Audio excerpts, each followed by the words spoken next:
Heart of Scales by Lord Plagueis 777. Chapter 9. Heart. It's been a week since the dinner with Twilight, a little over a week since he came to Ponyville. During that time he'd been helping Applejack around the farm, of course. Whatever free time that he had was spent on doing other things around the town. Through a number of jobs he's gotten to know a good number of ponies that he'd already known as a dragon. Word of his skills spread fast. It was a wonder that he was getting such good publicity, even though the quality of his work was no worse than when he was a dragon. Spike wondered if it was because he had an owner at the time. Maybe dragons weren't so trusted with many kinds of work. It was one of the constant reminders of how different ponies treated him now that he was a pony. Whether he had been working for some pony or not, he most often found himself strolling by Twilight's library, glancing into the windows to see if Twilight was home, if she needed any work to be done. He'd often see Owlicious swooping in and out of the rooms, not being sure what kind of work he was doing when he did. It didn't seem as if Twilight was in a desperate need for an extra worker after he had left. Everything in the library seemed to run normally and appeared to be quite stable. His absence didn't make much of a difference in keeping it clean, running, and inhabitable. It gave him the idea that his time working for Twilight was most spent doing trivial work that didn't really matter in the big picture of things. As Spike approached the library, the front door swung open, revealing Twilight behind a sheet of parchment. The quivering top half of a quill was bobbing up and down, glowing with Twilight's magic. Wearing a travel bag full of scrolls, she walked ahead with her face in her work as it was unbeknown to any pony watching, whether she was keeping aware of her surroundings or too preoccupied to notice that she was just moments away from firmly pressing a sheet of parchment into Spike's face. It was a letter. "Yeah!" Twilight cried in surprise when a part of her parchment had suddenly protruded into the shape of a snout. Her quill quickly fled behind her head in a smooth, half-circle motion as she jumped back. "Ruby! Goodness, what a surprise!" Twilight sighed, straightening out her parchment as the quill returned to her front. "It's not too often that you lose your surroundings as you ride and walk." Spike smiled, rubbing an ink stain off of his nose. "Things for the festival, I suppose?" "Oh, I almost forgot." Twilight made it obvious that she had taken on more work than she was able to handle. "It's a relief I ran into you here. We promised to meet, didn't we?" "Yeah, we did," Spike reminded. "Where did I put that?" Twilight looked into her large bag, sifting through the scrolls to find the one she had prepared for Spike. "I'm sorry about almost missing you there. I'm just losing my mind doing all this work. Mayor Mare is nowhere to be seen. Here's your scroll. I tied it with a red string so I knew which one to give you." Spike took the scroll, which was tied with more of a thin decorative ribbons and string. Twilight also gave him a smaller travel bag to keep the scroll inside. "So, what am I supposed to do?" he asked. "Since I'll be way too busy to do it myself, I'll need you to supervise the preparations for the Summer Sun Festival." Twilight already started to show signs that she had spent too much time with him. She looked as if she really needed to be somewhere else. That, or she needed to use the bathroom right this instant. "There's going to be a list of things inside the scroll that'll tell you where to be, when, and what you want to be looking over. You know your way around town, do you?" "Most of it, I guess," Spike nodded. "Great. When you're finished, come by the library. That's where the party's going to be. We're all going together there to watch the sunrise. Don't worry about coming by too early. The party's already been going on for quite a while." Spike looked past Twilight and saw that there were a good number of ponies inside through the windows of the hollowed tree. The front door opened and closed with ponies coming in and out, ponies that would rather give their right front hooves than spend their afternoon with a book. A party would be the only way to explain all the activity in the library since this morning. There was more activity in the usually vacant tree than all the other days of the year put together. "It's an easy job. There's not much to it. I'll leave it to you, okay? I better go." Twilight smiled before hurrying down the road. "See you later." "Sure thing." Spike waved, hoping that he won't be as busy as Twilight was with her work than with the contents of this list. He delicately untied the ribbon, keeping the paper in a tight roll, and slipped the ribbon into his bag. He unrolled it and took a look at its contents, which went on just until the bottom of the scroll touched the ground. Who would have known that supervising the preparations was the job Twilight was planning to put him to? He remembered it clearly, his first day in Ponyville. He was doing this exact same job alongside her. There were a whole lot of things to supervise than Spike remembered on his first day here in Ponyville. Twilight did most of it, while all he did was hang around and watch her go through the difficulties of the task. This meant that he had little to no experience in this kind of work, but what did it matter anyway? It should be enough that he's seen it done before already, not to mention that it seems to be an overall simple job. This was great. With this job, he'd be able to roam the town without feeling that he was wasting time not doing something productive. The one thing that was different was that Twilight only had a few items on her list that time. Spike had always wondered if what was the princess's way to introduce Twilight to her future best friends in Ponyville. Now that same task has been given to him in a larger volume. This was an interesting coincidence. It was easy to imagine a hidden meaning behind this job given to him. Spike checked the list for any venues that would be of his interest. Applejack, Rainbow Dash, Fluttershy, Pinkie Pie, Rarity. Each had their own work and were all there within the other minor and menial preparations, separating each one. He didn't have to make much of an effort to spot them all. Twilight had already marked them in a special different-colored ink. There were only a few stops before he got to his first area of interest at the Ponyville Cooking Center, where Applejack was most likely mixing ingredients for the summer sun cake. According to the description, this must be one haystack of a cake. Rolling up the scroll and fitting it into his travel bag, Spike referenced his flawless mental map of Ponyville and pointed his snout towards a certain avenue, out of the many that branched out from the library area that he knew led to his first destination. Echoes of the CMC's giggles tickled his ear, which Spike realized after looking over his shoulder to be a trick of his mind. He took an anxious look around his surroundings before shaking it out of his mind and speedily walking away from the party noises coming from the library behind him. The job had involved more walking than Spike had anticipated. His legs hadn't been worked to the point of pain, but this was far more exercise than a normal walk around town. He had just gone around a large area of the town square, checking to see if public sanitation was going to interfere with the town's beautification for the day's event. The garbage bins had been cleared, the streets were free of litter, and just about every window of every store had been polished to a blinding shine. There were no hitches so far. He was on his way to the cooking center, looking forward to seeing what kind of masterpiece Applejack was going to be working on for today. Just reading the description for the cake was intimidating. All the ingredients had been gathered to a single location, including flour, sugar, eggs, and all the stuff that goes into cake, in lethal doses. Lethal can also define its weight, by how deadly it would be if a whole load were to fall on an unfortunate pony. But where was all of this going to go down? With cake involved, Spike had expected it to be at Sugar Cube Corner, the first place that would come to mind if anyone mentioned cake. But the Sugar Cube Corner has its own quota for today, and they would certainly need their own bakery to meet it. The cooking center is the only place in town that has a large enough kitchen and oven to handle a project of this size. The gigantic columns of the cake bread were going to be made, while decorations and frosting for the cake were going to be prepared in different parts of town and shipped to the center where professionals will decorate and be frosted. Then at last it will be in display at the town hall, where it will await slicing, distribution, consumption, and smearing across the snouts of your befriended. Just where did Spike's responsibilities fit into this whole system? All he needed to do was to learn when the baking stages of the project were going to be completed, take a list of any problems, deficiency in ingredients or workforce, and report them to the catering department at the town hall.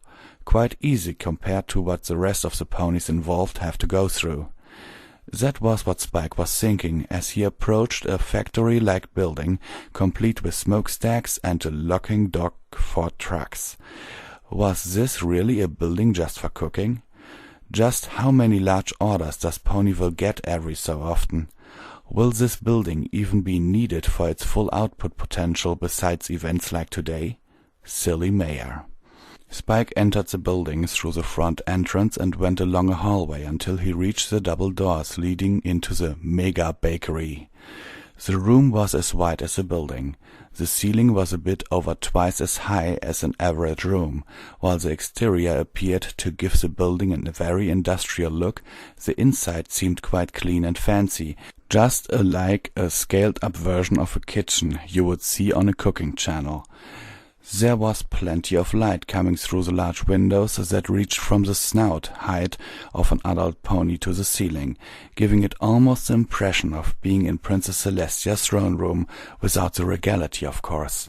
It was really a place you would trust to have your food cooked, just seeing how clean it would have been if it weren't for the chaos of cooking a giant cake all around the area. Used cooking apparels, dirty aprons, towels, sinks brimming with materials in a desperate need of a dishwasher dominated the scene.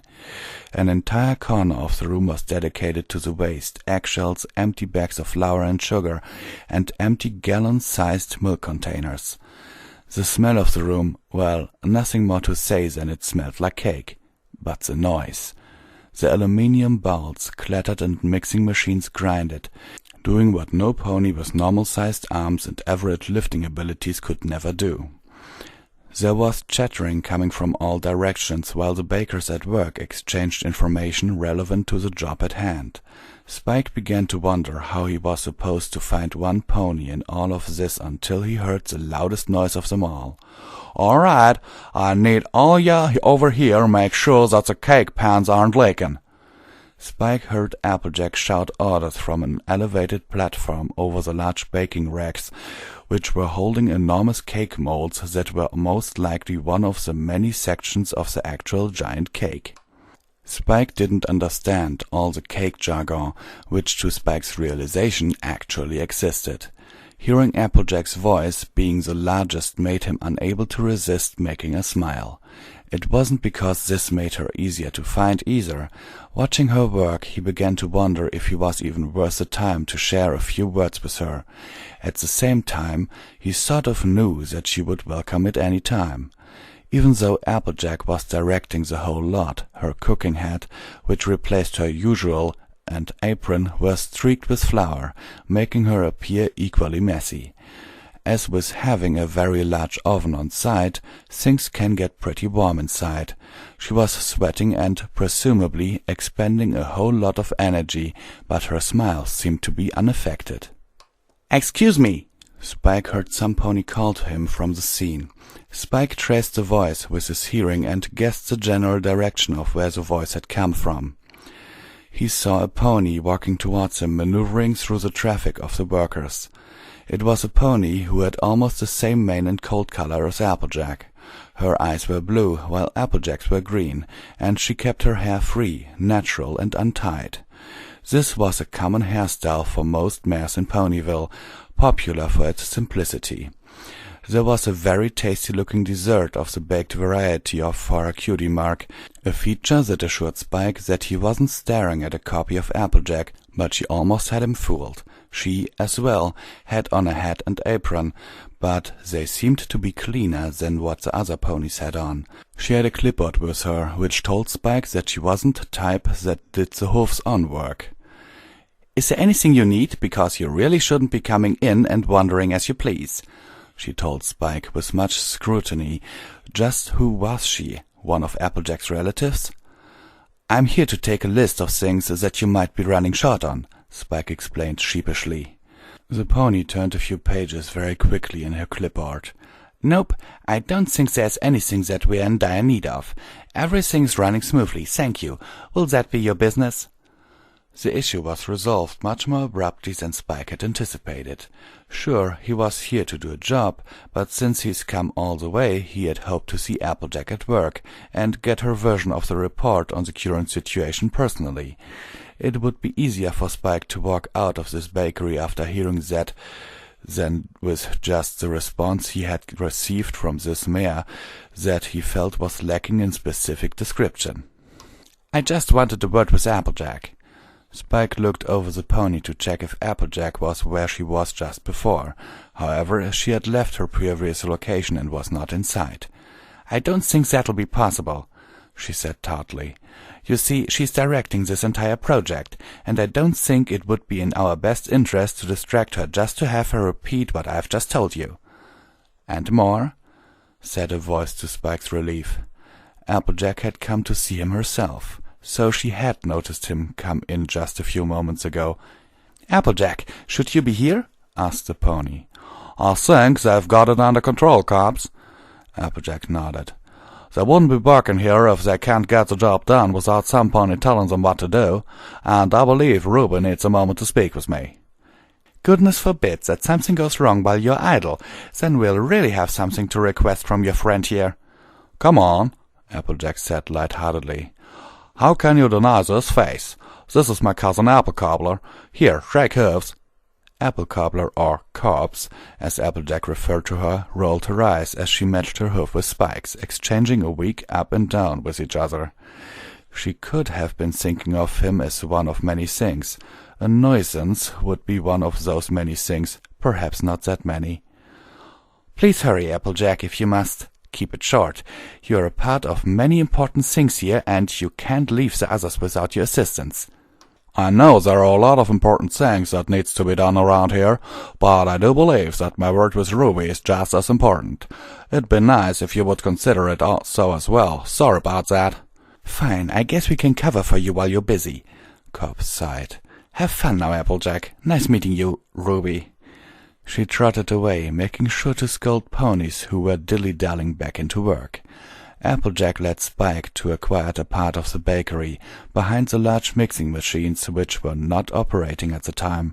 The machinery separated the area from the rest of the noise, and it was an area hidden enough so that they would only be visible from outside through the lone, large window beside them. It was the ideal place to share few words.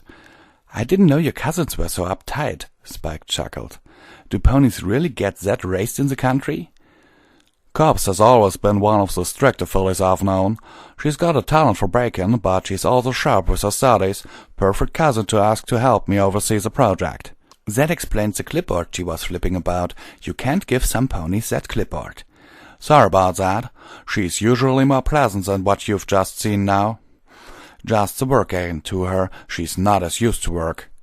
"I don't blame her, although you don't seem all that busy or agitated. You seem almost as if you're enjoying it all." Applejack raised her brow and gave him a testy look. "Hey, I am busy. I was even wondering whether I should be here with you or not." Applejack smiled, taking a few looks over her side. "I hope something doesn't explode while I'm gone." "What?" Spike sounded deeply concerned. "Explode? Cobbs was right. What if something really does go wrong with the cake? I didn't know you were cutting it this close. No pun intended. Go on, get back out there. There's always later." Applejack stopped Spike, placing her hoof on his chest, stopping him as he steadily took steps forward from their concealed spot in an attempt to coax her back into work. "No sweat. I don't want you freaking out about the cake. I wouldn't have pulled your side if I had absolutely no time. Cops wouldn't have taken so lightly to it either. It's fine." Spike wasn't so sure to accept this or not. However, it was very difficult not to, given the fact that she didn't give off any aura or feeling of busyness, haste, or work-related stress. She was awfully light and cheery, as she had been all the times he's worked with her. Why did he doubt her now?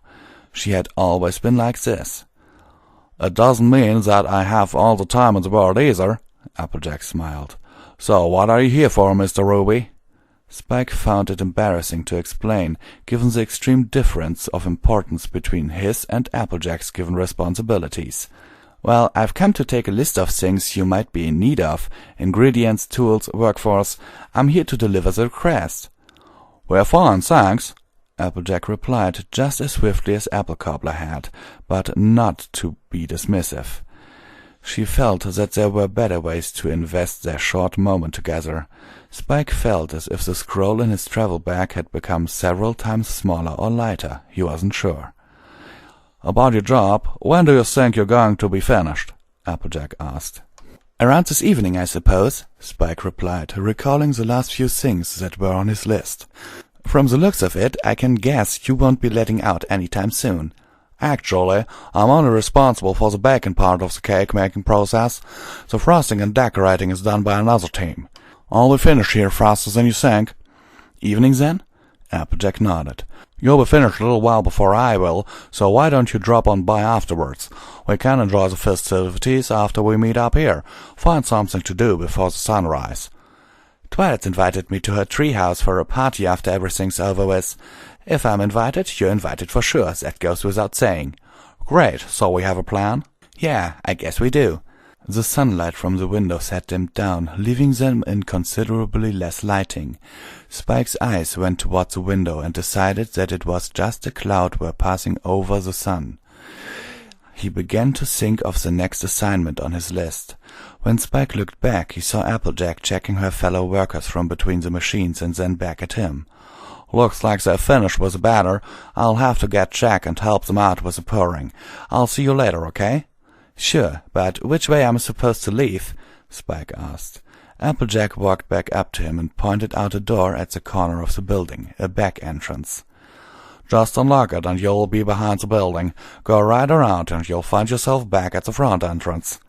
Spike nodded and turned to leave, but was held back by Applejack. Apparently she had more to say. How were Applebloom and her friends today? Did they cause you much trouble? No, they were just fine. We ended up hanging out in the treehouse, kept them busy during the morning just like you asked me to. We had a good time. They should be enjoying themselves in the town by now. Applejack took a swift step forward, and before Spike could back off or react, having been caught off guard in mid-sentence, it almost took him a few seconds to realize that she had just planted a small kiss on his cheek. He would have described it as a peck. It was over so fast. There was barely any residual feeling besides the smallest dot of cool moisture where she had contacted. Spike was in a daze for a split second and came to a moment later, watching Applejack give him a wave and slip past the mixers back into the fray of work. Keep up the good work, Ruby.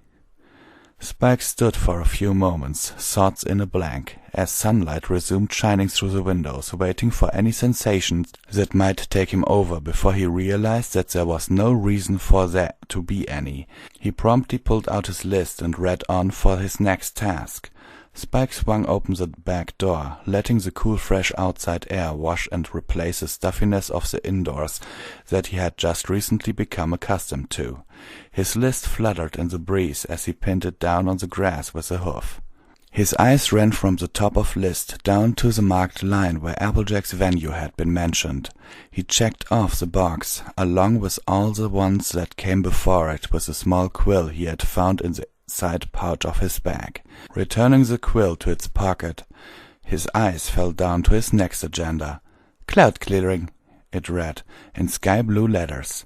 He was scheduled to see Rainbow Dash next. Predictably, she was in charge of keeping the weather in check for today. Under her name, mentioned under the title, were written in pink letters, "Be aware of procrastination." Of course, Spike wasn't surprised. He remembered the first time he met Dash, aloft on her bed of clouds, snoring the daylight away, while the sky was littered with the white poofs. Getting her on the job was no problem, but just where in the hay was he supposed to find this unpredictable mare who, at this time, could be on the top side of a cloud, deeming her invisible to the Earth pony eyes, or flying to and forth over Ponyville, making catching her a whole different mission in itself that requires more patience than even Spike would care to have. There was no listing of where to find her anywhere on this list, so Spike had very few options at hoof. He could try to fight her himself, but there was no way how long that would take. Before he did such a thing, he needed to find out just how urgent cloud clearing really was for now. The best way to find out? Look up, of course. Spike turned his head upwards into the blue sky to get an idea of how many there were. Besides a few strips and wisps of cirrus clouds, the sky-blue palette was almost completely clean. No danger of obstructed sunlight, and definitely no danger of a downpour. If there were only clouds of this degree, then there would certainly be no huge problems for the rest of the day. Resident Pegasi would clear those wispy clouds on their own if they proved to be any sort of nuisance. Rainbow Dash was only necessary to bust the larger, meaner cloud masses. He had been thinking all this as he was making his way around the building back to the front entrance, as Applejack had directed him. It was then that he noticed a large white poofy mass floating just about window level, parked at the side of the building. It wasn't too far, almost just around the corner from where he had exited. Just what in the world was this doing here? It was a cloud, only meters above the ground. Spike could get a good jump and touch it if he wanted to. If he were to blow from under it, it might just float back up to where it belongs, higher up. What else was Spike to do? He couldn't just leave this curious cloud here while he goes looking for the untraceable Dash. It was tempting to try busting it himself, but how many chances did one Earth Dragon or Earth Pony get to touch a cloud this close up? If cloud clearing was a job, and if Spike still had his appetite for work, old or new, he would certainly rise to the challenge of trying for it.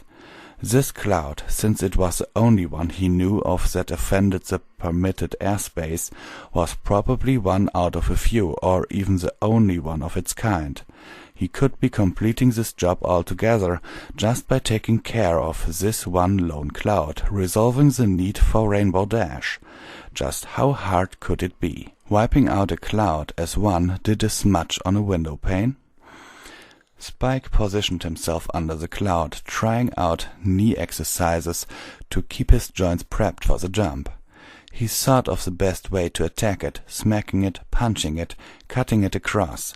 Bucking was certainly out of the question. In the end, he decided that slicing it in half would be the best option for the way he was going to jump, like a cheetah on the hunt, swiping a small bird out of the air with one graceful leaping fist. The shadow of the cloud provided with better visibility, keeping the sunlight from blinding him as he focused on one precise cut down the middle. Winding up for the jump, Spike sprang off the ground into the air. He reached the peak of his jump and managed to get some decent airtime, during which he executed a spinning, slashing movement with his hoof, not only chopping the cloud in half physically with his arm, but with the sheer force of his swing, manipulating the air around him to extend the range of his cut beyond his reach, dividing the cloud cleanly in one attempt. He landed on his hoofs, a little shaky, but standing as he watched the two halves drift slowly apart. Spike looked on with a somewhat satisfied expression, confident that he would be able to clean up the rest of the cloud with a few more sweeps. He had just positioned himself under one of the halves that had begun drifting away, while the other remained quite stationary. The cloud above Spike, having been severely disturbed, had begun to disperse like dry ice did on water, becoming gradually smaller. Spike was just in the middle of deciding whether to finish it or leave it to disappear on its own, when something much unexpected fell right in his eyes. There was a tail hanging out of the cloud, a rainbow-colored tail. Spike took a few steps back, having a good idea of what was going to happen next. As the cloud shrank, the Pegasus that had been on it the entire time gradually became visible. Her lower half slipped off the edge of the shrinking cloud as she struggled to stay on, scratching at the surface to try and find some kind of friction to keep herself afloat.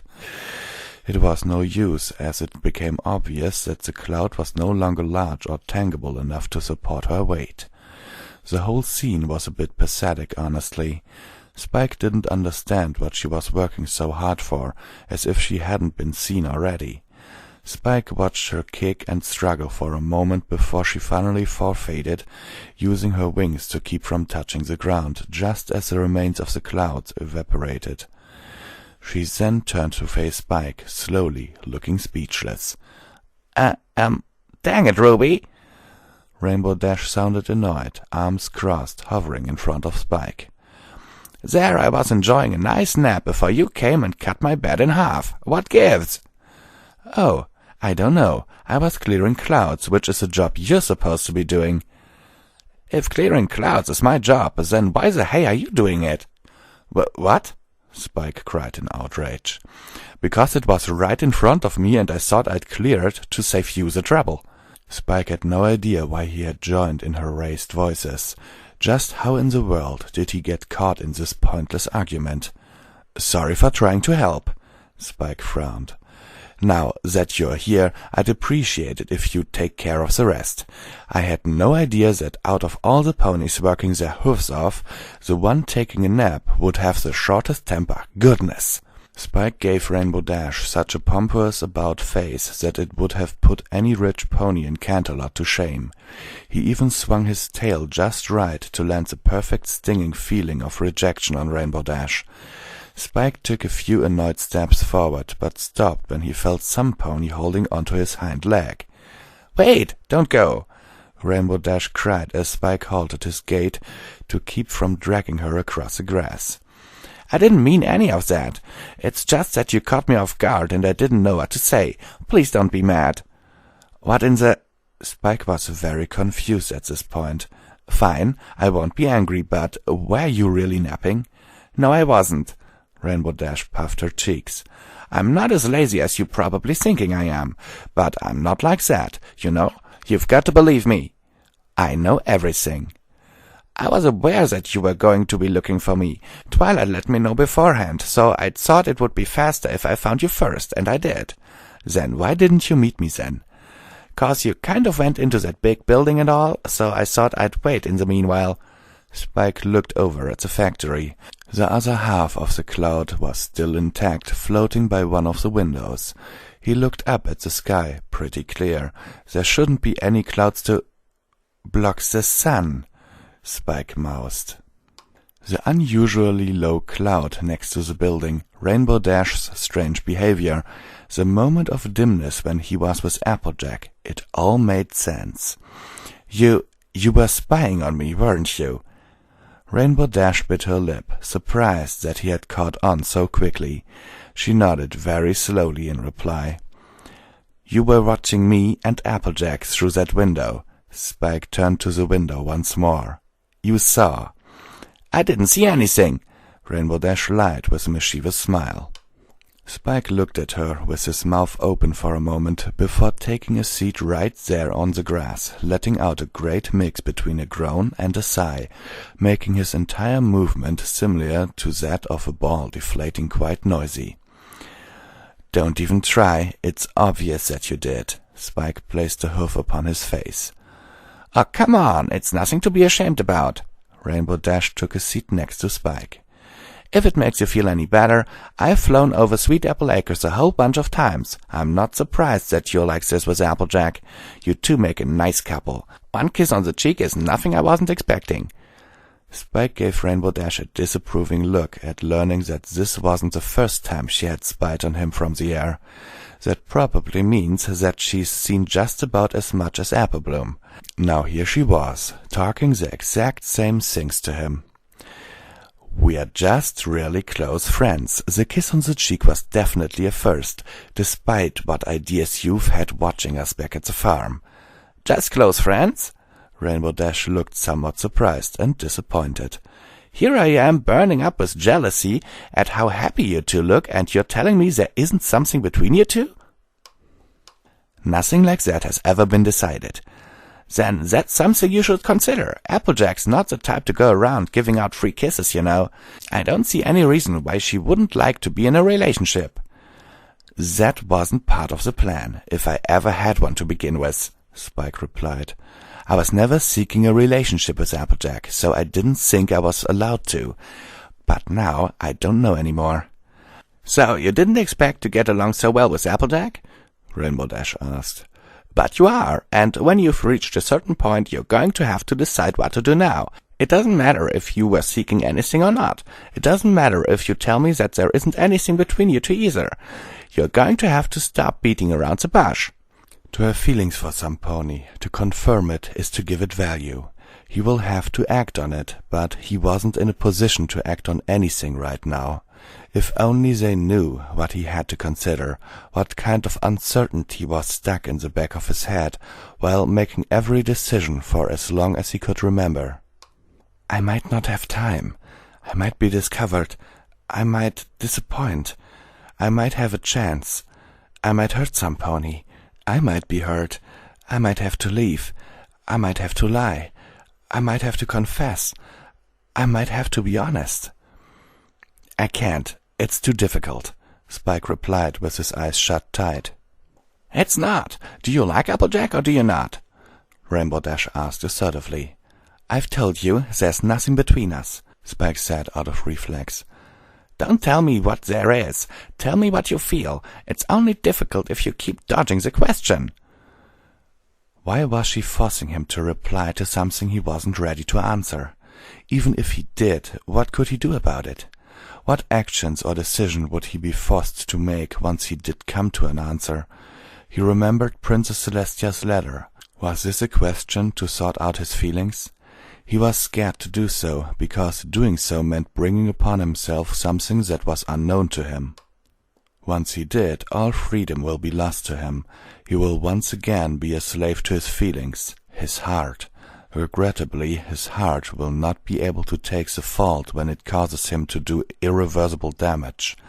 He will have to take all responsibility in anguish, having only himself to blame, feeling betrayed by himself, unable to place his guilt on his feelings which he would have long discarded by then. He would curse his heart for existing, curse it for the things it had caused him to do. He would wish it had never existed. But if those feelings remain, then there would be his heart. Despite whatever damage, the pessimism, the contradicting, hopeless fact that were in his face, it would be there to shoulder his pain, understand his feelings, help him move forward, live on, feed him hope, reveal to him happiness unreachable by any other means. Ironically, the moment he discards his heart, only then would the pain would be truly his. Only then would he be truly alone and broken. Only then would he have to believe the cold hard facts which would become his reality, which would not have been otherwise. She might like me. She might not. She might not be ready. I might have misunderstood. I might have to understand. I might not want to believe. I don't want to believe. I still don't. He was not to be a slave to his heart. His heart was his to follow. Even if he was unable to control it, it knew best where he truly desired to go, whatever darkness it would lead him to. Nothing would ever be over as long as he remained loyal and true to his heart, and that was much better off than his heart having never existed. So tell me, heart, what do I desire? Hello, Ruby! Rainbow Dash called out to Spike as he was lost in his thoughts. What's it going to be? Spike took a deep breath and exhaled. I wasn't sure if it was something for me to do. Spike began to laugh at himself. I think I do like Applejack. I have for a while, now that I think about it. There you go! Rainbow Dash laughed alongside with him. What took you so long? I thought I would only be selfish admitting it, accepting it. But it never matters what I think, does it? And here we were wondering if you'd ever admit it. Spike's laughter died down, wondering if he had heard her correctly. We? He asked. Oh, snap! Rainbow Dash chuckled nervously. Spike's eyes widened as he quickly turned over to the other half of the cloud that had been floating by the window this entire time. Its size had dwindled considerably, but it still had mass because it had remained stationary, unlike Rainbow Dash, who had tried to escape while on it, speeding up its deterioration. It was small. It could never ever support a full-grown pony. It was just then that Spike saw a reddish-pink tail fall out and hang from it. It had been within earshot, listening to every word he had said. Without another millisecond to spare, Spike leaped from the spot and frantically sought, with both front arms spread out, his crosshairs spot on the target. When he smashed the cloud into the wall of the building, he saw a light orange CMC rat scurry into the bushes. Spike slid off the wall, having obliterated the cloud, and paced menacingly over to the foliage. He stood in front of the thicket, ready to rip them apart if that was the only way he was going to get to her. Rainbow Dash watched in suspense, frozen. Spike was so worked up that he almost didn't recognize the small rumbling noise that was emanating from within the bushes. It was then that the bushes suddenly exploded with leaves and engine exhaust. Spike ducked just in time as a scooter leaped over him and drifted to a halt next to Rainbow Dash. "Don't you move!" Spike yelled, ready to chase her off the edge of the flat world if he had to, raking his front hoofs on the dirt, smoke rising out of his nostrils. "You think your little scooter is going to outrun me?" Scootaloo pulled out her megaphone and twirled it around her hoof. Spike froze in caution. He dared not trigger one of her dirty tricks. "Applejack's right in there, you know. It'd be a shame if she heard earlier than we were planning to tell her. You can stay right there and at least have a chance of stopping us before we do." Spike bit his lower lip, having a hard time controlling how hard. Scootaloo let her engine exhaust billow out from behind her, serving as some sort of smokescreen as she sped away into the intersections of the town, becoming as untraceable as he had previously thought Rainbow Dash to have been. Rainbow Dash sat there, looking apologetic. "Please don't be mad. She made me spy on you. I didn't know what was going on. I don't know anything that's going on. Would I have done this if I knew what's going on? Don't kill me." She had brought herself down into a fetal position. Spike took a few deep breaths and calmed down. Still very annoyed, but better off. He roughly jerked out the list, unrolled it most irritably, and looked down its contents. He walked past Rainbow Dash, who flinched to his approach. "I need this guy spotless for today, if that wouldn't be too hard for you." Spike sighed, clearly suppressing something. "Despite what you've just done to me, it's not your fault that I've come to realize. You helped me remember something very important to me. I think that about covers for what happened just now." "Oh, good." Rainbow Dash sighed in relief. "The clouds, I'll blast them into outer space." She saluted in a military fashion, as if she was back in flying school. "And please, no more spying." "I'll try not to." Rainbow Dash smiled sheepishly. Spike walked out from the trees and grass back onto the paved streets. He resisted his urge to ask some pony which way the scooter had gone. He checked his list for his next job, at the same time wondering where he should lay siege to smoke out those CMC rascals from their holes. "I might not want to believe. I don't want to believe. I still don't. I never have. I felt it. So that's it?"